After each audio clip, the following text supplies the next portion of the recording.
Thank you, Anthony. We're here with Dr. Leo Lopez and Christine Lopez. They are a couple of the new doctors that are here at the Rural Health Clinic. And Dr. Lopez, what brought you guys to Raton? Actually, I've been here for the past 2 years, and what really got me here was a federal funding requirement that requires foreign physicians like myself to come to an underserved area.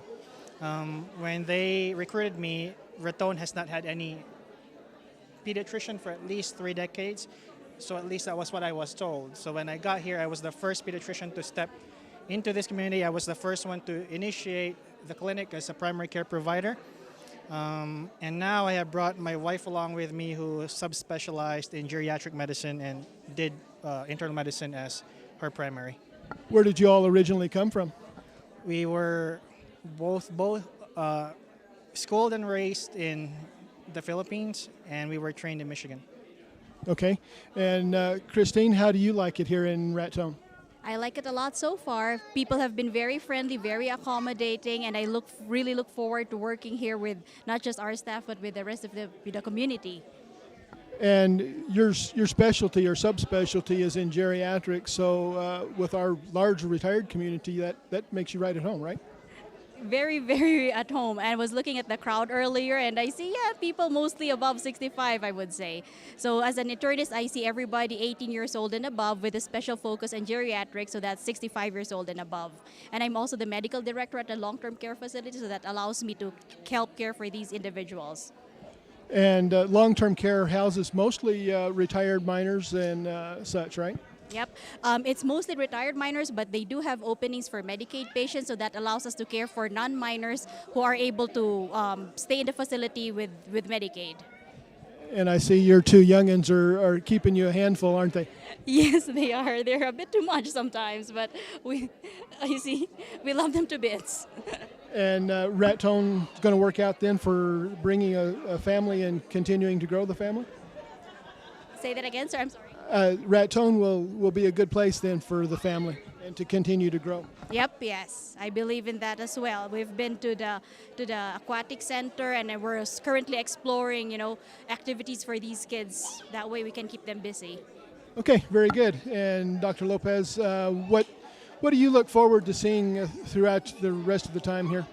I am looking forward to serving the community, and then our goal basically is to really partner with the community so we could improve healthcare, easier access, a medical home for those people who have chronic disease, and basically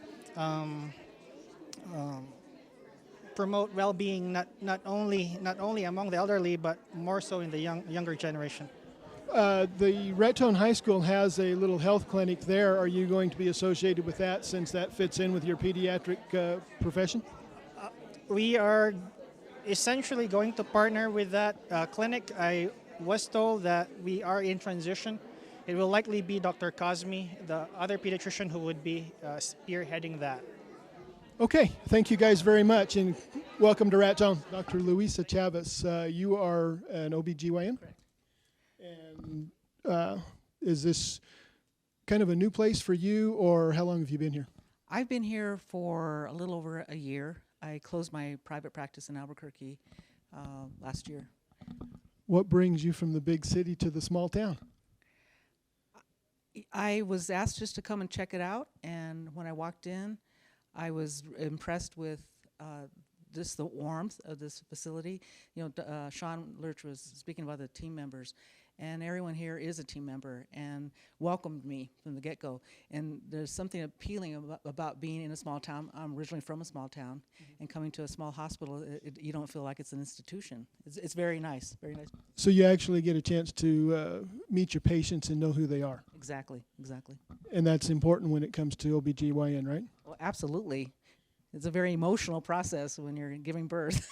What kind of services will you offer besides baby deliveries? Well, we're office-based services with gynecology, all those well-woman checkups. We do minor procedures in the operating room, endometrial ablations. We do DNCs, do hysteroscopies, and also hysterectomies. Now, the services aren't just for those of age-bearing years, but also for menopause and later on in life. Absolutely. And how does that work out for you, being that you're probably one of an older doctor that kind of can relate to some of how that all that works together? I think it helps to be an older doctor. You know, there's a lot more credibility being more experienced. Okay, I appreciate it. Thank you very much.